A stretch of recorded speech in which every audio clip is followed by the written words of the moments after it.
you're probably going to think, that pastor's a clever one. Because he had Lord's Supper and all the rest of that. So I see what he's going to preach about. So maybe that's why he won't have to preach so long, because he's got Lord's Supper, because that's a very hard topic. But we're going to look at the topic.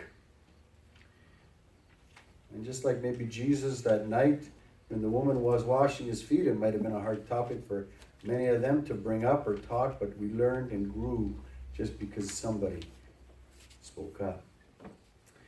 So let's look at Mark 10, 1 to 12.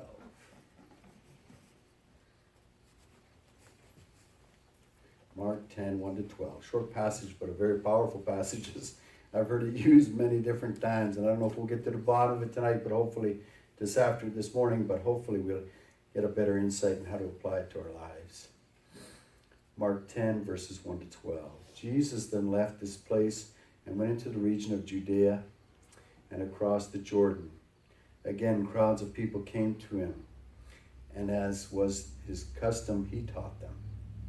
Some Pharisees came and tested him by asking, Is it lawful for a man to divorce his wife? What did Moses command you? He replied. They said, Moses permitted a man to write a certificate of divorce and send her away.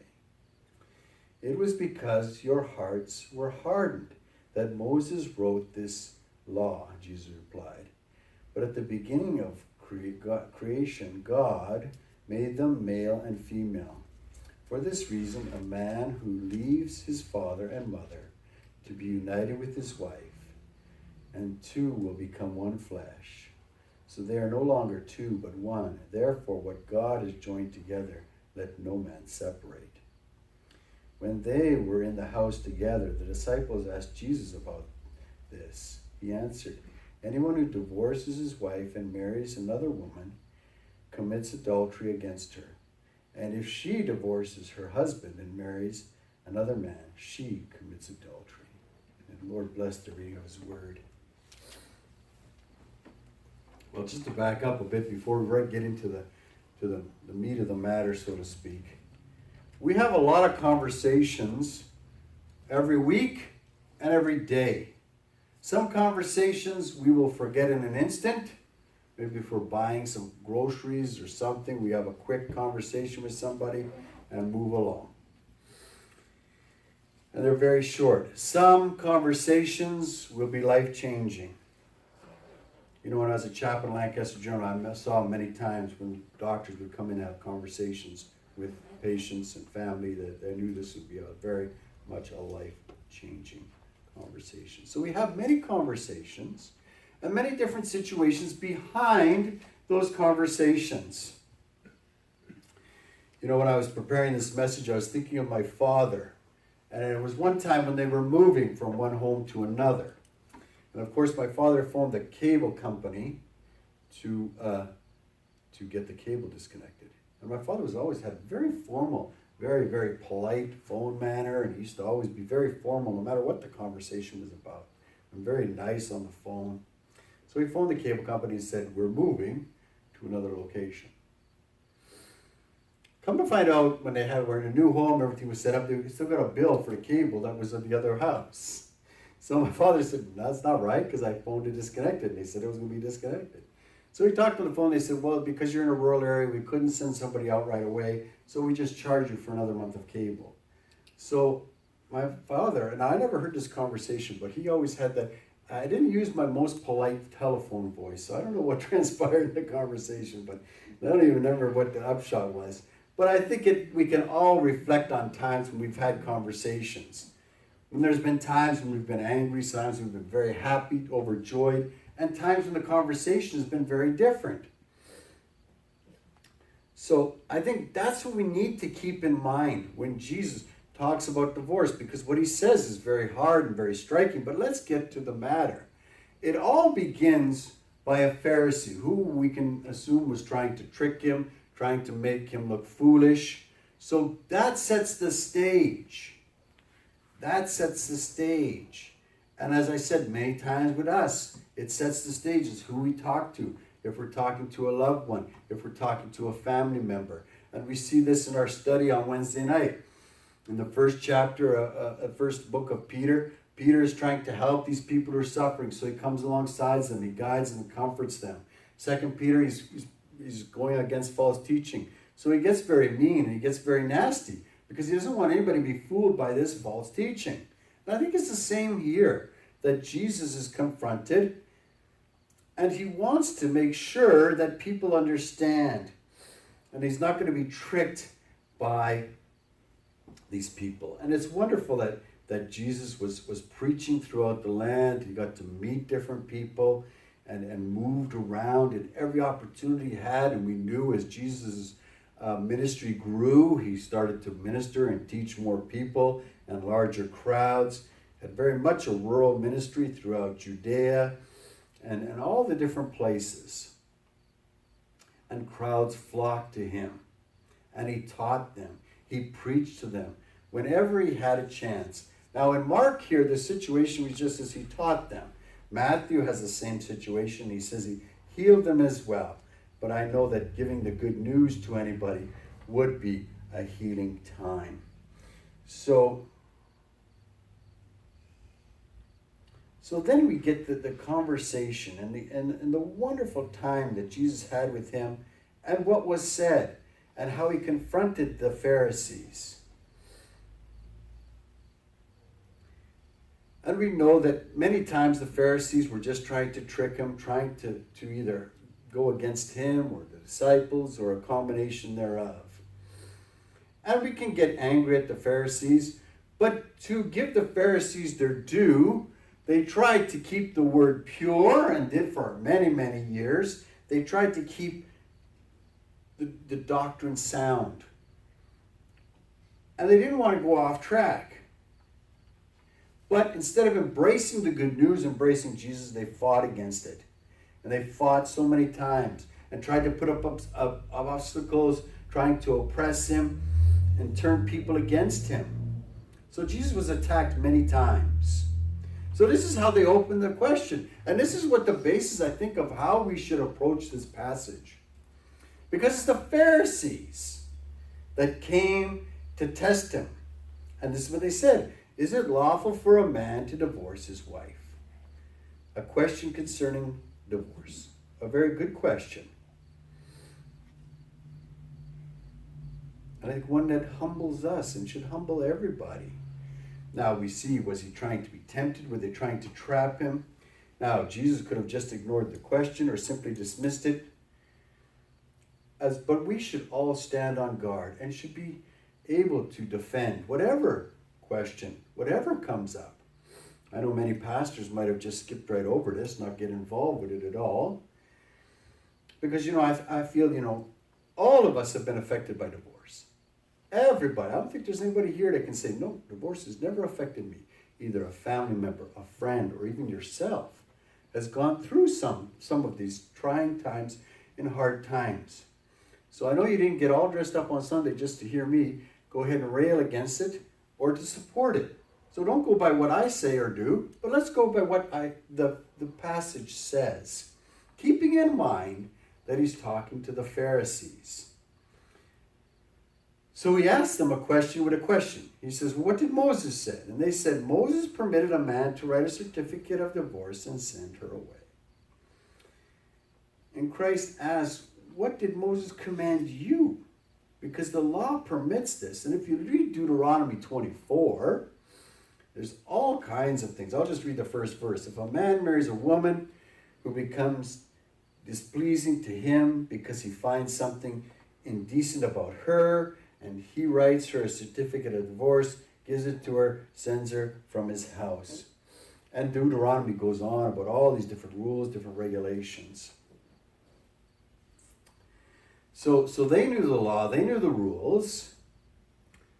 And Christ had laid this down earlier in Matthew 5:32, but I will tell you that anyone who divorces his wife, except for sexual immorality, makes her a victim of adultery. And anyone who marries a divorced woman commits adultery.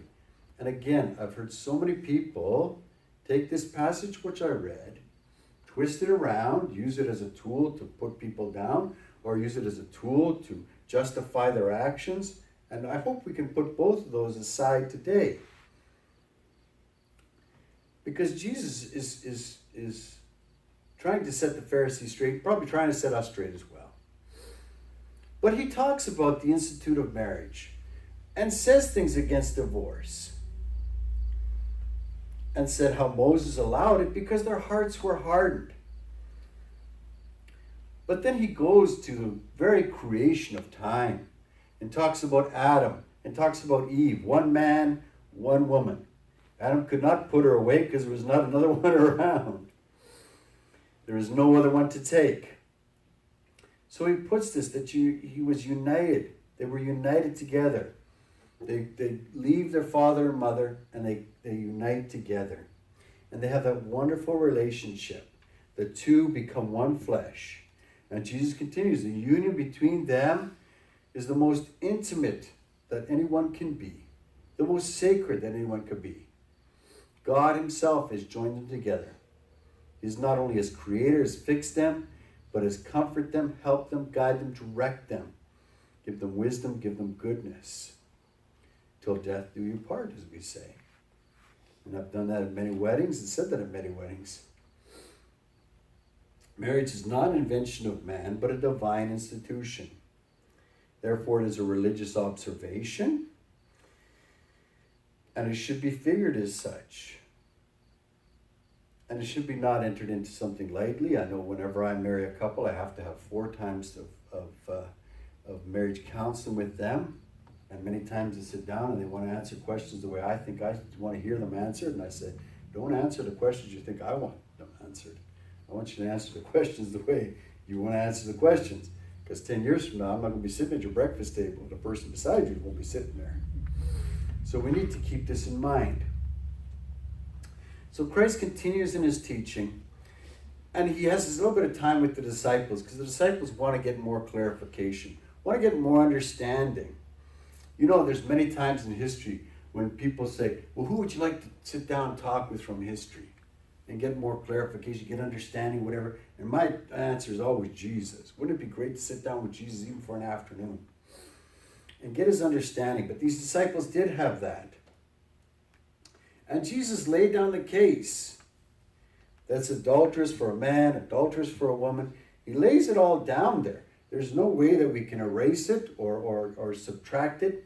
But I think what we need to do is understand it. And that we can do. And that we must do. And that's what I think the message is really there. Because if you read through the Bible, you read the teachings of Jesus, and we saw with the Pharisee when he was getting after that adulterous woman, I think that should ring true to us, no matter where we are in our life, no matter what has transpired in our life, that God forgives sin, and God wants to have a loving relationship with you, no matter where you are, no matter what has transpired in your life. I remember listening to an evangelist, and he had a discussion with some guy that was doing construction work on. And he says, oh, you're an evangelist, you will preach and you teach and you want people to... He says, I've done too many bad things in my life. God does not want anything to do with me. And he was able to talk with him. He said, it doesn't matter how much bad things you've done. The reason you think that you've done too many bad things and God doesn't want you to know is probably because you've been listening to somebody who thinks he hasn't done any bad things. But that person has done bad things too. So as I began, I said, I hope and pray no one says, well, Pastor John thinks divorce is evil, or Pastor John thinks divorce is okay. It's not what I think. I mean, Jesus laid down the law, but he laid down a law, not so much law, but teaching. He says, even if you look at a woman with lust in your eyes, so even if you did that, even if you hate somebody in your heart, you've committed murder. Jesus set a high, high standard. And you know what? None of us are going to get to that standard. I'm not going to get to heaven and see somebody there who says, you know what, I was perfect. I didn't need Jesus. I got here all on my own accord. I was perfect my whole life. I never sinned. I had a wonderful life. There will be one person. That'll be Jesus. So I think when we look at this reading, and we look at any reading in the New Testament, more than say, well, I'm glad I'm not that person, or I'm better than this, or I haven't done that, or well, I did this, but I didn't do that. Let's look at the whole picture. When we look at divorce, when we look at any relationship, because people get to divorce so many different ways, for so many different reasons. But no matter how they got there, let them or let us or help them or help us look to the Lord to have that wonderful relationship. That wonderful relationship. So let's not villainize people for divorce. And let's not think it's something that's very flippant we can do so easily and so readily. But let's enter into that union as God has entered that union. But wherever we are in our life, the number one relationship we should have is that personal relationship with Jesus Christ.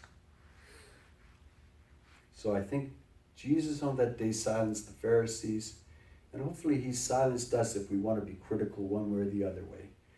But know that we can be on track, and we know that we cannot trick Jesus, and let's not try to trick Jesus, but have a personal relationship with him. Because Jesus is for sinners, and we are all sinners. No matter what we have done, we're going to do, or what we're not done, or what we're not going to do. We're all sinners, and we need a Savior. And we can have that loving relationship with Jesus Christ. So as we come to the close, and you kind of got a 2-for-1 deal, I had sort of 2 half passages, but 2 half messages, but I think they really go together. You know, we can be very judgmental, and we can say, well, at least I'm not like that woman washing Jesus' feet. Or we can say, at least I'm not like that Pharisee. I know I'm a sinner. He didn't even know he was a sinner. But wherever you are in your walk, we need to take that first step to when you come to an understanding that Jesus wants to have a relationship with you, no matter where you are, no matter what has happened in your life. And I think that's the message of that passage. I know it has been weaponized and people have used it against people and for people and all the rest of that. Let's just put that aside and look at it from a way that's saying no matter how much we work, no matter how good we work and do, we always fall short of the glory of God. But it's only through Jesus Christ that we can have everlasting life. And you can make that step today, that decision today, whether it is your first step to say, I want to love Jesus Christ. I don't want to be like the Pharisee, or I don't want to be like the woman washing Jesus' feet. I want to be with Jesus. Or if you just consider the waters of baptism, you said, I want to make a proclamation. That woman did it so nicely by washing Jesus' feet. We can't wash Jesus' feet, but we can show what we believe and how we believe by being baptized. And even if you're just in your walk and you think, I'm starting to go down a wrong path. I'm starting to look at people the wrong way. I want to look at them in a loving way, a Christian way. And I would encourage you, whatever you want to pray about, come forward and I will pray with you today as we close off our service.